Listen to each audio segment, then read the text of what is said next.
एक समय की बात है, एक गांव में सुंदर नाम का किसान अपनी पत्नी लता के साथ रहता था।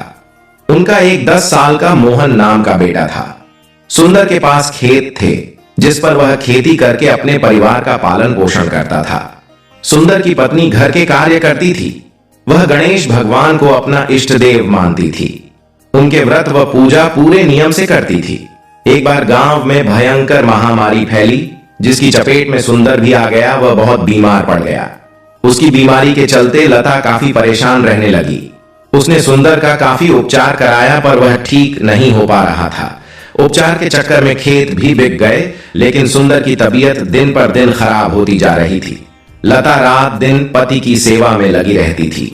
एक दिन जब वह निराश हो गई तो वह गणेश भगवान के मंदिर में गई और गणेश भगवान के चरणों में बैठकर रोने लगी। उसने कहा, हे प्रभु, मेरे पति को अच्छा कर दीजिए। बदले में मैं कुछ भी करने के लिए तैयार हूं। उसी मंदिर में एक साधु बाबा बैठे थे और लता की बातें सुन रहे थे। जब लता वापस जाने लगी तो उन्होंने कहा, बेटी, तुम क्यों परेशान हो? लता ने उन्हें सारी बात बताई।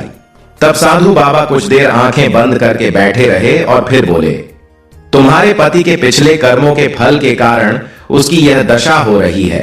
तुम उसके लिए क्या कर सकती हो? तब लता ने कहा, महाराज, मैं कुछ भी कर सकती हूं, बस मेरे पति के प्राण बच जाएं।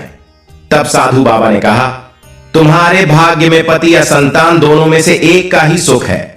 यदि तुम अपने पति का प्राण बचाना चाहती हो तो तुम्हें पुत्र की बलि देनी होगी। उसे हमें सौंपना होगा। हम उसे ले जाकर एकांत में बलि देंगे। यह सुनकर लता डर गई और बोली, महाराज, यह कैसे हो सकता है? मेरा तो एक ही पुत्र है। तब साधु बाबा ने कहा, घर जाकर सोच लो। यदि तू अपने पुत्र को हमें देती हो तो 1 सप्ताह में ही तुम्हारे पति स्वस्थ हो जाएंगे। लता रोती हुई घर आ गई। उसने सुंदर को इस बारे में कुछ नहीं बताया। यदि उसे पता लगता तो उसकी तबीयत और भी खराब हो जाती। किसी तरह रात बीती हो, रात भर रोती रही। सुबह वह अपने पुत्र को लेकर मंदिर पहुंची और मोहन को साधु बाबा को सौंप दिया। लता ने कहा, महाराज, मैंने निर्णय लिया है कि पति की वजह से ही यह संतान मुझे मिली है। इसलिए यदि दोनों में से एक को चुनना है तो मैं पति को चुनूंगी। आप इसे ले जाइए और मेरे पति को ठीक कर दीजिए। साधु बाबा उसे लेकर चल दिए। लता वहीं जमीन पर गिर पड़ी और रोने लगी। वह रोते रोते घर आ गई। वह दिन रात अपने पुत्र के योग में रोती रहती।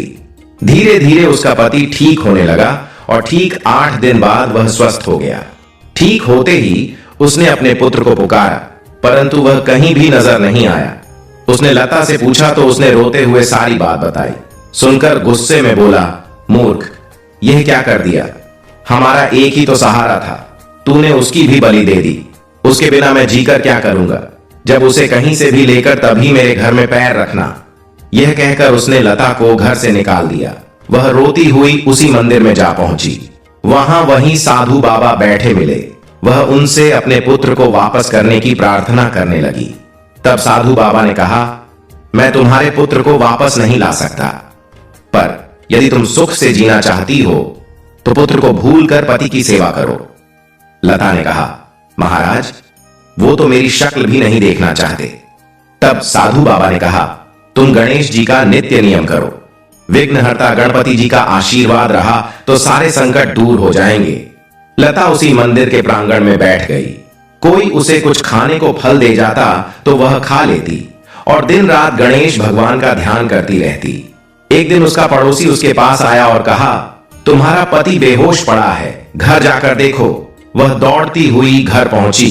तब आसपास के लोगों ने कहा, यह पुत्र के योग में भूखा प्यासा रहता था और उसी कारण वह आज बेहोश हो गया है। लता ने उसे होश में लाने की काफी कोशिश की, पर वह होश में नहीं आया। लता रोने लगी और गणेश भगवान से प्रार्थना करने लगे कि हे प्रभु, मेरे से ऐसी क्या भूल हो गई जो मुझे इतने कष्ट मिल रहे हैं। तभी उसके घर में वही साधु बाबा आए। कहा, बेटी, तुम क्यों रो रही हो? लता ने कहा, बाबा, मैं तो दोनों तरफ से हार गई। पुत्र की बलि दे दी और पति को भी ठीक नहीं कर पाई। तभी वह साधु बाबा गणेश भगवान के रूप में प्रकट हुए। उन्हें देखकर माता उनके पैरों में गिर गई। तब गणेश भगवान ने कहा, बेटी, मैं तुम्हारा परीक्षा ले रहा था। मैं देखना चाहता था कि तुम्हारा मेरे ऊपर कितना अटूट विश्वास है। पुत्र की बलि देकर पति द्वारा धिक्कारने पर भी तुम्हारा मेरे पर से विश्वास कम नहीं हुआ। तुमने मेरे व्रत पूरे किए। तभी मोहन बाहर से आ गया।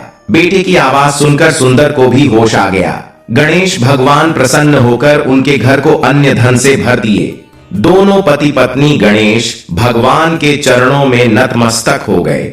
उसके बाद गणेश भगवान अंतर ध्यान हो गए। फिर गणेश जी महाराज अपने सभी भक्तों पर अपनी कृपा बनाए रखना प्रेम से बोले, गणेश भगवान की जय।